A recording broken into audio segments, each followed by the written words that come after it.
Can you hear that?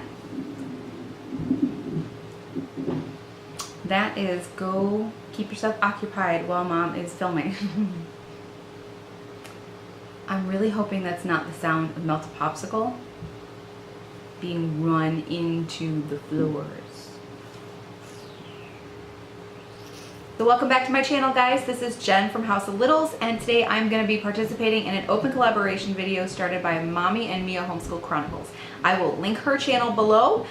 This is an open collaboration, meaning that if you want to participate in this, you are a homeschool family and this is something that you wanted to share on your channel, you are welcome to do it. I will list all the questions below too, so you can go ahead and copy them and answer them, and just make sure in your description box that you give credit to Mommy and Mia and tag her in that so that she can go ahead and make a playlist of everything. So let's get started.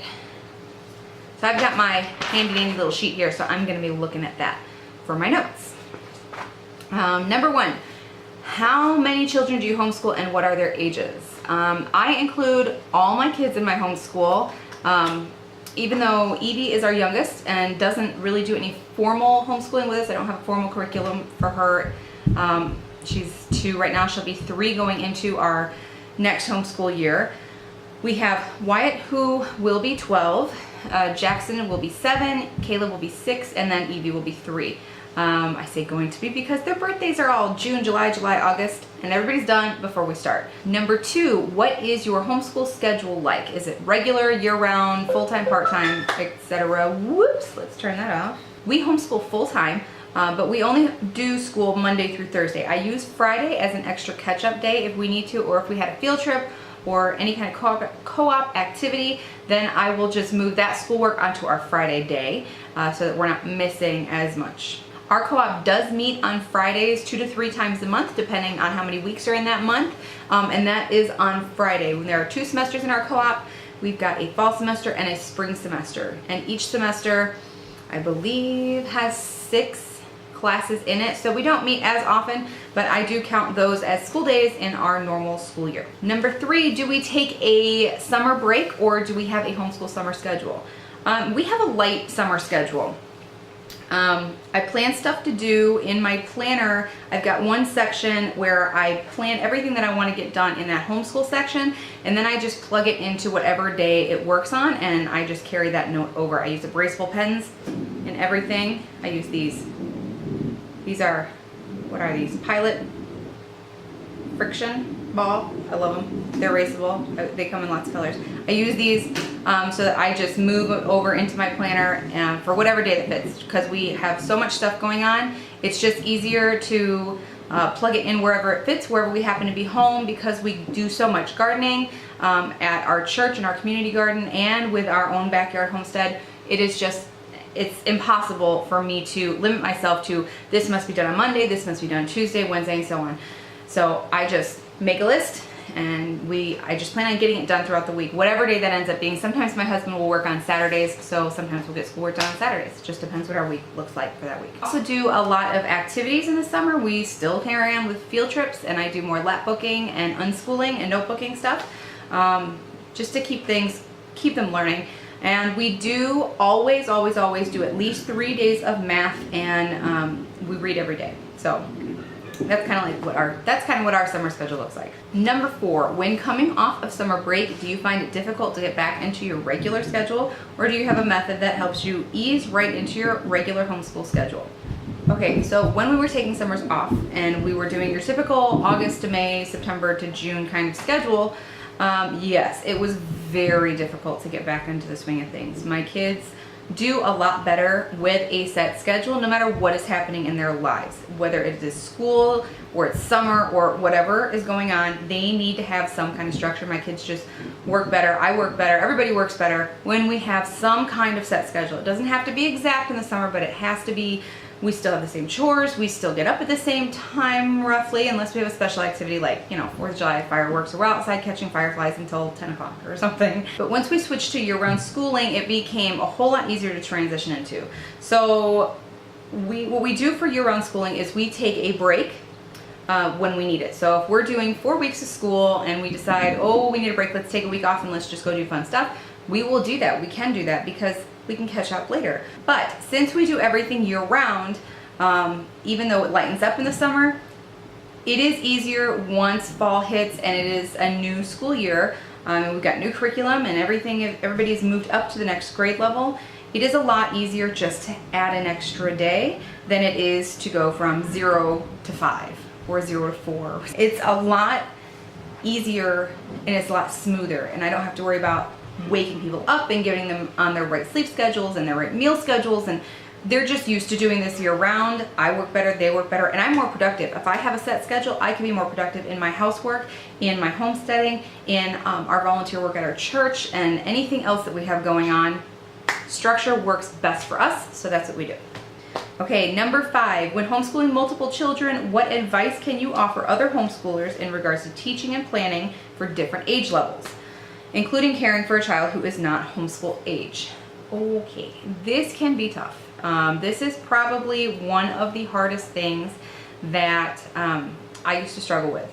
The first thing you have to do before you can plan or accomplish anything is give yourself grace. Give yourself grace, give your children grace, a lot of it, tons. And when you think you've given enough, give more, because you are never gonna have the day that is gonna run perfectly smooth. You're gonna have everything planned out, spend hours and weeks and months, your entire summer planning for your homeschool to go totally smooth and organized. So when you have bad days, you gotta let it go. You gotta let it go. You gotta have grace. You gotta extend your children that grace, especially because if mom's in a mood and does not give grace, and don't, to yourself and to them, they're gonna pick up on that.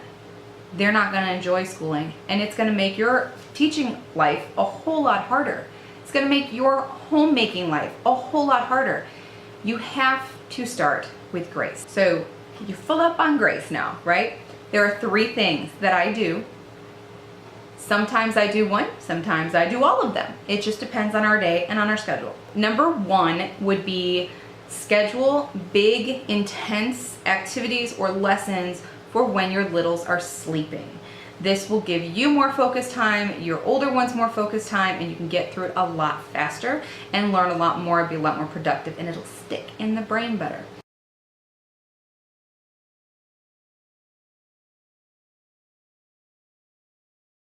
I will have busy bags, busy boxes.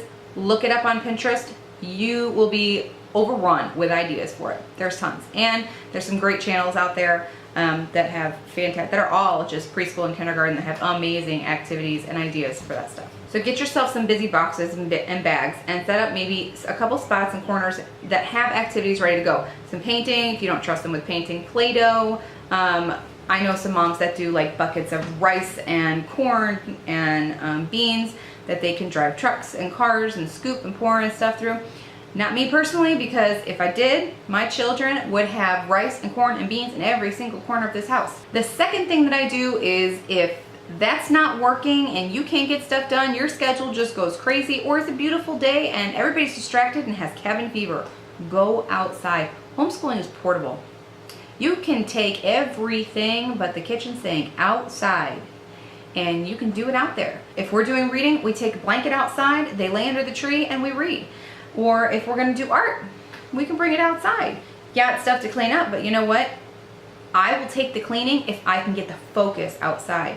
Or go to a park, and you can use that as a reward for your older one. If you're trying to get a lesson done with your oldest child or children, and your little or littles are being very disruptive and distracting to you and to them, go to a park. They can play, you can get this stuff done, and you use that park time as a reward for your older ones. And once they're done, they can focus faster, hopefully, and get it done, and then they can go play. Third thing I will do is to make sure my children learn independence in their own education. Now, you teach independence in lots of different ways. This is going to be individual for each family and each child and each parent who is homeschooling. But what I do is try and pick curriculums that are set up to be student-led. So example of that is teaching textbooks. That's what we do. This is my oldest does for math.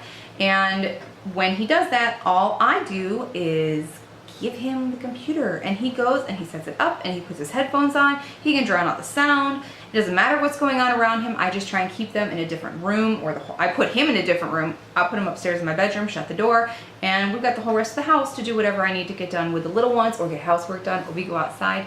He is set up and he is independent with his math.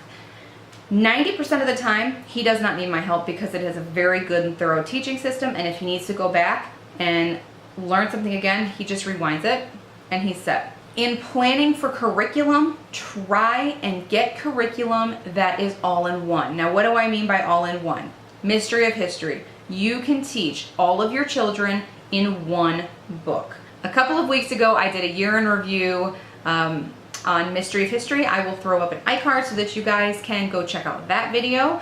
But that has a breakdown of what you would do. It's one lesson, and then what you would do with each age group, what age bracket. That makes things so much faster. Do I expect my preschool and kindergartner and toddler to get any of that? No, but they're familiar with it. And sometimes we'll be out, and my preschooler, Caleb, who will be going into kindergarten this coming year, he'll go, oh, there's a triangle. The pyramids look like that. It's sinking in. He's getting something so that we can build on that the next time we circle around to that volume when he's older. Another one like that is Apologia. We will do Apologia, and we will just change the schoolwork depending on what level they're at. Number 6, has your child ever attended public or private school? If yes, what advice can you give to other new homeschoolers in regards to helping a child transition from regular school to being homeschooled? Yes, my oldest did go to public school. Before we had a larger family, I was a daycare director, and I brought Wyatt to preschool at that daycare. Once we moved out where we're at now, he went into the public school system for kindergarten and first grade. All I'm going to say is it was an awful experience. I will never put my other kids in public school. I'm wonderful if it works for other families. For us, it absolutely does not. So it's not something that is an option for us. But when we pulled him out, the one thing that I did not know, didn't think about, and didn't really have at my disposal was a support group. I wasn't aware of co-ops. I wasn't aware of other people in our area that were homeschooling. So I really didn't have anyone to tell me this. Don't compare yourself to the school district. What they are doing works for them because they're the school district. The most beautiful thing about homeschooling, and I will always say this first and foremost, you can do it on your own pace and on your child's own pace. If it takes you a year to get through half of an English book, that's fine, because you're not going to have to circle back and relearn stuff because they didn't get it in the previous year. They got it like that because you took your time and you learn at your child's pace. They can't do that in the school. When I pulled him out, he had skipped over so much math and he didn't retain it, any of it. So we had to go back and teach him basic addition and subtraction facts because he didn't have it memorized. And nobody stopped, nobody even realized this. So don't compare yourself to what they're doing. If they're flying through division and you're still in subtraction, that's okay. You'll get there. You'll get there when you get there. And that is okay. Don't compare. Number 7, all children are unique learners and have their own learning styles. Very true. So when it comes to homeschooling multiple children, do you use the same homeschool approach with each child? Yes and no. We do, like I said, Mystery of History and Apologia and our Bible and some things together. We do as much together as I can get them to do together. But everybody does learn differently. And my oldest, he is very, very visual. My youngest son is very, very kinesthetic. So when we do a lesson, I will have activities or notebooking or whatever we're going to do. I will have it set up for Wyatt that is going to work with his visual learning style. With Caleb, I'm going to get something in there so that he can put his hands on it, and that's how he's going to learn it. So I will set up one curriculum for everybody, but I will tailor it and change it, tweak it a little bit here and there so that it's going to fit with each kid's different learning style. Number 8, when purchasing curriculum, do you make the decision based on age or grade level or by your child's academic strengths and weaknesses. I make my choices based on 3 things. Number 1, my budget, first and foremost. I can't buy anything if I don't know what my budget is, and it doesn't matter if something is perfect for my visual learner or perfect for my kinesthetic learner, if I can't afford it. So my budget is number 1. Number 2 is group curriculum. I need as many things as possible to be something that I can do as a group with them. My little photo bomber here. Number 3 is learning styles. So when it gets down to more individual stuff, then I will look at my budget and see what I have left to buy, and then I will make the decisions on what I want.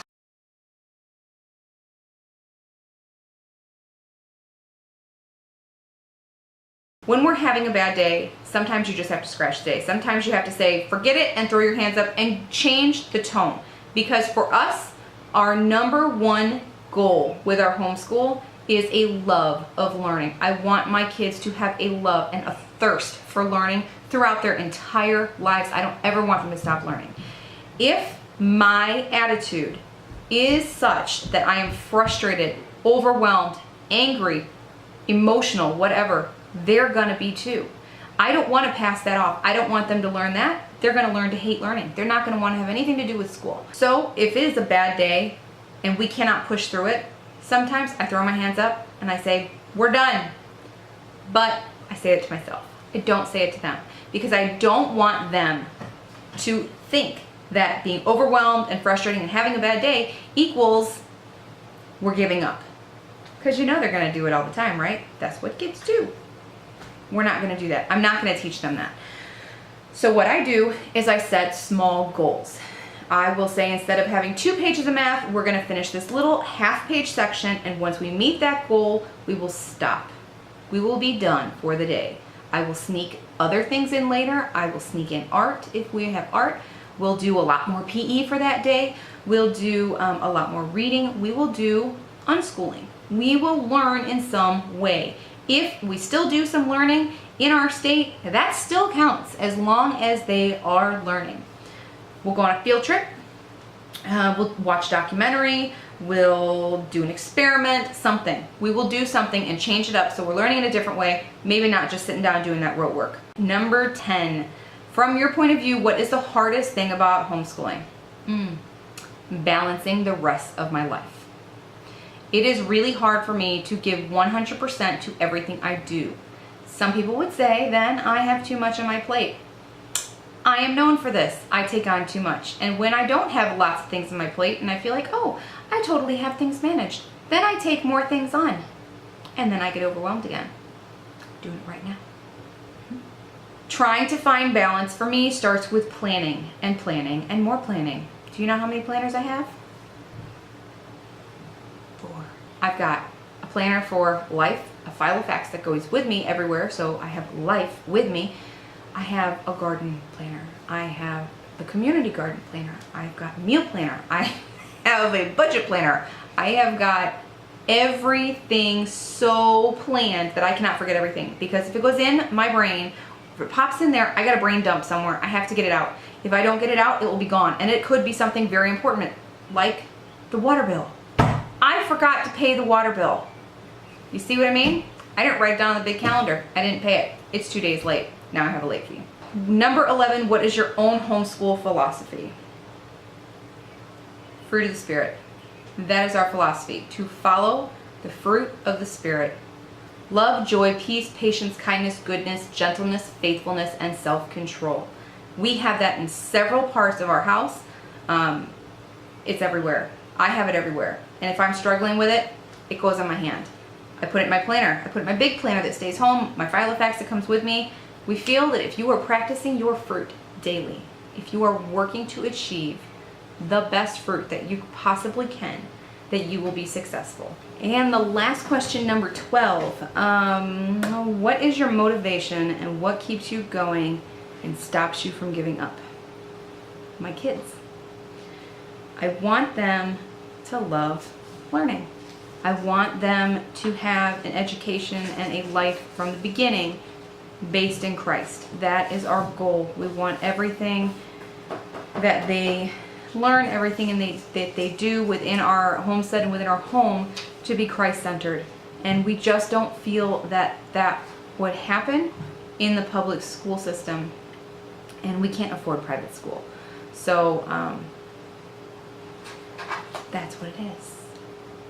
Also, I enjoy being with my kids 24/7. It's exhausting. It is the most physically, mentally, and emotionally challenging and rigorous job I have ever had. And I've done some rough jobs. But there's nothing more rewarding. So that is it. That is my answers to my homeschool mom confession open collaboration. Hope you enjoyed it. Don't forget to check out the link to Mommy and Mia's Homeschool Chronicles channel. Go check her out. Make sure you subscribe to her and to me, and if you are subscribed, make sure you hit the notification button so that you get notified of everything that we post. I hope you enjoyed this video, and we'll talk to you soon. Bye.